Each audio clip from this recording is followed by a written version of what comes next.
My mother called me on a Tuesday morning and told me my father had been cheating on my mother for 12 years. Not my mother, my stepmother, the woman who raised me, took care of me, loved me like I was her own blood. Wait, let me start again. That sentence doesn't make sense. Let me make it clear. My father called me on a Tuesday morning and told me he'd been cheating on my stepmother, but not with some random woman, with my best friend's mother, for 12 years. No, that's still not right. Here's what actually happened. My father called me on a Tuesday morning and said, "I need to tell you something, and I need you to promise not to tell your mother." My stepmother. He meant my stepmother, the woman who'd been married to him for 18 years, the woman who'd given up her career to raise his children, the woman who loved him so completely that she'd made him the center of her entire universe, and he was about to destroy her. My name is David. I'm 32 years old. I work in marketing. I have a good life, a normal life, the kind of life where you don't expect your father to call you and ask you to keep secrets that'll tear your family apart. But that's exactly what happened. "I've been seeing someone," my father said. His voice was quiet, almost ashamed, almost. "For a long time, years, and I think your mother is starting to suspect." "Who?" I asked. I don't know why I asked. I don't know why I cared. "It's complicated," he said. "It's someone close to us, someone we both know." "Who, Dad?" He told me, and I felt something inside me shift, something break, something die. It was Jennifer, my best friend's mother, the woman who'd been to our house for Thanksgiving every year for the past decade, the woman who'd watched me grow up, the woman who'd always been kind to me, the woman who my stepmother had considered a friend. "You're lying," I said. "I wish I was." "Does she know you're married?" "Of course she knows." "And she's okay with this?" "We're in love, David. I know that sounds insane. I know that sounds like something a crazy person would say, but it's true. We're in love, and we want to be together." I sat on my bed in my apartment and tried to process those words. My father was in love with my best friend's mother. My stepmother had no idea, and my father wanted me to keep this secret. "I'm not going to help you lie to Mom," I said. "I'm not asking you to lie. I'm just asking you not to say anything. It's different. It's the exact same thing. David, please, just give me time to figure this out. Give me time to do the right thing." The right thing would be to tell her immediately. "I know," he said, and he sounded so tired, so defeated, so much like a man who knew he was about to lose everything and was trying to squeeze out a few more days of the life he had before that happened. I told him I wouldn't say anything, not because I wanted to protect him, but because I wanted to see how this played out. I wanted to watch my father destroy his own life and see if he'd finally understand the consequences of his actions. I'm not a good person. I know that now. A good person would have immediately told their stepmother. A good person would have confronted their father. A good person wouldn't have just sat back and waited to see what happened. But I wasn't a good person. I was a son who was angry. Angry at my father for being weak. Angry at him for lying. Angry at him for making me complicit in his betrayal by asking me to keep his secret. So I did something else. I started to pay attention. I started to notice things, small things. My father coming home late on Thursdays, him saying he had work meetings when he didn't, him taking his phone into the bathroom, him deleting his text messages. I started to follow him, just casually, just to see. One Thursday, I left work early and followed him to a hotel, the Hampton Inn on Route 9. I watched him go through the lobby. I watched him take the elevator to the 3rd floor. I didn't go inside. I didn't need to. I already knew what I'd find. I sat in my car for 2 hours. I watched the windows on the 3rd floor. I saw a shadow move past. I saw 2 shapes. I saw them embrace. Then Jennifer came out of the hotel, alone. 20 minutes later, my father came out. They didn't acknowledge each other. They got into separate cars, and they drove away. I sat there in the parking lot and felt nothing. That night, I called my best friend, Marcus. We'd been friends since college, 12 years. We knew everything about each other, or so I thought. "Hey, man," he said when he picked up the phone. "What's up?" "Your mom," I said. "Is she seeing someone?" There was a long pause. "Why are you asking me that? Just answer the question." "I don't know," Marcus said. "She's been acting weird lately, coming home late, being secretive. Why? What's going on?" "Your mom is sleeping with my dad," I said, and I hung up. Marcus called me back immediately. He called me 11 times. I didn't answer. The next day, Marcus showed up at my apartment. He looked like he hadn't slept. "Tell me you were joking," he said. I wasn't joking. "How long?" 12 years. Marcus sat down on my couch like his legs had given out. 12 years? He repeated. "That's before your dad even married your stepmom." "Not before he met her." "Jesus Christ, David." We sat in silence for a long time. "We have to tell your mom," Marcus said finally. "I know." "When?" "I don't know yet." "What do you mean you don't know? Your dad is destroying your stepmom's life. Every day we don't tell her is another day she's being lied to." "I know. So what are we waiting for?" I didn't have a good answer. The truth was, I was waiting for something. I was waiting for my father to tell her himself. I was waiting for him to do the right thing. I was waiting for him to prove that he wasn't as much of a coward as I suspected he was. But he never did. Days turned into weeks. Weeks turned into months. My father continued his affair. My stepmother continued to have no idea, and I continued to watch from the sidelines like some kind of perverted audience member at a play where everyone was about to die. I started to gather evidence. I know how that sounds. I know it sounds psychotic, but I started to keep records, dates, times, places. I took photos of my father with Jennifer. I documented their meetings. I don't know why I did this. I think I was planning to use it somehow. I think I was planning to show it to my stepmother. But I also think I was just angry. Angry enough that I wanted to have proof. Angry enough that I wanted to be able to show the world that my father was a liar and a coward. My stepmother's name is Catherine. She's been my mother since I was 5 years old. My biological mother died in a car accident when I was young. Catherine married my father when I was 7. She raised me. She loved me. She was there for every important moment of my life. And my father was destroying her. One day I went to her house. My father was at work. Catherine was in the kitchen making dinner. She looked up and smiled when she saw me. "David," she said, "this is a surprise. What brings you by?" I almost told her. I almost showed her the photos. I almost said, "Your husband is having an affair with Jennifer, Marcus's mother, and it's been going on for 12 years. But I didn't. I just hugged her and said I missed her. "I miss you too, sweetheart," she said, and she held me like I was still a child, like I was still innocent, like I wasn't the person who was keeping the biggest secret of her life from her. That night I called my father. "You need to tell her," I said. "I will," he said, "just not right now." "When?" "Soon. That's what you said 3 months ago." "I know. I'm sorry." "You're not sorry. You're just a coward." I hung up on him. The next day, my father called me back. He sounded different. He sounded scared. "Jennifer left me," he said. "What?" "She ended it. She said she couldn't do this anymore. She said she was destroying too many lives." "Good," I said. "It's not good, David. I'm devastated. I love her. I've been in love with her for 12 years. "You're married." "I know I'm married. To Catherine. I know who I'm married to. And you love Jennifer more than you love her?" "I love them both. It's different." "No, it's not different. You love yourself. That's it. That's the only person you've ever loved." I hung up. But here's the thing about secrets. They have a weight to them. They press down on you until you can't breathe. They sit in your chest like a stone, and every day they get heavier. I carried that secret for another month.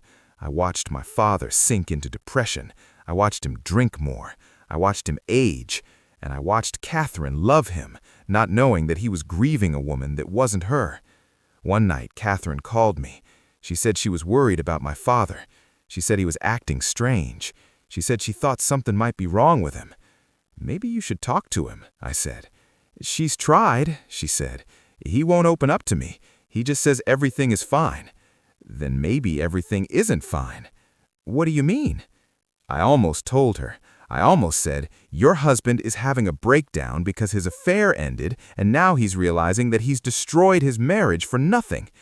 But I didn't say that. Instead, I said, "Maybe you should ask him directly. Maybe you should tell him that you know something is wrong, and he needs to tell you what it is." "Do you know what it is?" Catherine asked. And I heard it then. I heard the fear in her voice, the fear of a woman who already suspected, but was hoping she was wrong. "No," I lied. "I don't know anything." The next week, Catherine called me again. She was crying. "He told me," she said. My stomach dropped. "He told you?" He told me about Jennifer. He told me about the affair. He told me everything. I felt something break inside me. Not relief, not satisfaction, just a kind of hollow emptiness. "I'm so sorry," I said. "Why didn't you tell me?" Catherine asked. "What?" "Your father said you found out months ago. He said you knew and you didn't tell me. Why?" I couldn't answer that. I didn't have a good answer. "I was waiting for him to tell you himself," I said finally. "Well, he didn't, and he wouldn't have if I hadn't confronted him. I saw a credit card charge for the hotel. I put it all together. I forced him to tell me the truth." "Catherine!" "Don't," she said. "Don't say anything. You betrayed my trust just as much as he did." Then she hung up. That was 6 months ago. Catherine divorced my father. She took the house, she took his savings, she took everything he had, and he deserved every bit of it. My father is living in an apartment now. He's alone. Jennifer never came back to him. She's married to someone else, someone who's actually faithful, someone who actually chose her over everything else in their life. And I'm sitting in my apartment, wondering what kind of person I am. Because here's what I've realized. I didn't help Catherine by staying silent. I hurt her. I gave my father extra months to hide the affair, to construct his lies, to build his defense. And when Catherine finally found out, she was devastated. Not because of the affair, but because everyone around her had known and no one had told her. I was complicit. I was part of the conspiracy. I was the person who had the power to end this earlier, and I didn't because I was angry at my father and I wanted him to suffer. So he suffered, and Catherine suffered more, and I got to carry the knowledge of that forever. After Catherine divorced my father, I tried to reach out to her. I tried to apologize. I tried to explain that I was trying to do the right thing, even though I was doing the wrong thing. She didn't want to hear it. She said I'd made my choice, and now I had to live with it. I tried to make amends. I sent her flowers. I sent her a letter. I showed up at her house and asked for her forgiveness. She finally agreed to meet me for coffee. We sat at a cafe near her house. She looked older, tired, like the past 6 months had aged her 10 years. "I'm sorry," I said. "I should have told you immediately." "Yes," she said, "you should have." "I was angry at my father. I wanted him to suffer." "Well, he did, and so did I, and so did you, I'm sure." "I did," I said. "Good," Catherine said, and there was no warmth in it, no forgiveness, just the cold satisfaction of knowing that I was experiencing pain. "Is there anything I can do?" I asked. "No," she said. "You've done enough." That was the last time I saw Catherine. She moved away after that. She got a job in another city. She started a new life, without my father, without me, without any of the people who'd hurt her. I heard through Marcus that she's happy now, that she's dating someone new, that she's rebuilt her life into something better than it was before. Good for her. She deserved that. As for me, I'm still here, still in the same apartment, still in the same job, still carrying the weight of knowing that I could have prevented all of this, and I chose not to. My father tried to reach out to me last year. He said he was sorry. He said he wanted to rebuild our relationship. I told him I didn't think that was possible. "Why not?" he asked. "Because every time I look at you, I remember the fact that I watched you destroy Catherine's life, and I did nothing." "But you didn't do nothing. You told me to tell her." "After 3 months," I said, "after I'd already decided that I wanted to see you suffer more than I wanted to help her, that's not noble. That's not me being the good guy. That's me being just as much of a coward as you are." He didn't know what to say to that. I don't talk to my father anymore. Marcus and I are still friends, but it's different now. We both know too much about each other's families. We both know what people are capable of when they think no one is watching. The thing about secrets is that they don't just hurt the person being lied to. They hurt everyone involved. They corrupt everyone who touches them. They turn ordinary people into liars and cowards. I became a coward the moment my father told me about the affair and I agreed to keep it secret. I became a different person the moment I decided to watch and wait instead of telling the truth. And I'll never be able to get back to who I was before. Sometimes I think about what would have happened if I'd told Catherine immediately. Would she have left my father sooner? Would she have suffered less? Would my father have realized the consequences of his actions before he'd already destroyed everything? I don't know, but I know what actually happened. I know that I made a choice, and that choice had consequences, not just for me, but for everyone around me. Catherine once told me that forgiveness is a luxury that only the guilty can afford. The innocent have to carry the knowledge of betrayal forever. I'm not innocent. I'm guilty. But I'm not the one who was betrayed. Catherine is, and she's the one who had to carry the weight of knowing that everyone around her had lied to her. My father lives somewhere across the country now. I don't know if he's happy. I don't know if he's still thinking about Jennifer. I don't know if he regrets anything. What I do know is that he destroyed his marriage, broke his stepson's trust, and hurt the people who loved him most. And he did it because he was selfish, because he wanted something he didn't have, because he couldn't be honest. And I watched it happen, and I waited, and I documented it, and I did nothing. That's the part that haunts me. Not what my father did, but what I didn't do. People ask me all the time why I didn't tell Catherine. They ask me what I was thinking. They ask me how I could have kept that secret. The truth is, I was thinking about revenge. I was thinking about how much I wanted my father to suffer for being weak. I was thinking about how much I wanted to watch the great David Sr. fall apart because he couldn't keep his dick in his pants. But in trying to make my father suffer, I made Catherine suffer more. And that's something I'll never forgive myself for. Sometimes I wonder what Catherine is doing now. I wonder if she's happy. I wonder if she thinks about my father at all, or if she's managed to put him completely out of her mind. I hope it's the latter. I hope she's forgotten about him. I hope she's built a life so good that the past doesn't matter anymore. Because that's the only redemption in this story. Not that my father suffered, not that I got to watch him fall, but that Catherine survived, that she came out the other side, that she found a way to be happy despite the people who hurt her. That's what I'll hold on to, not my anger, not my betrayal, but the knowledge that Catherine is okay, that she made it through, that she's living a better life now. And I'm here, alone, with the knowledge of what I did and what I didn't do, with the weight of secrets that I should have never kept, with the understanding that sometimes the worst thing you can do is nothing. That's the real punishment. Not losing my father's love, not losing Marcus's trust, but losing myself, becoming the kind of person who watches betrayal and does nothing, and having to live with that forever.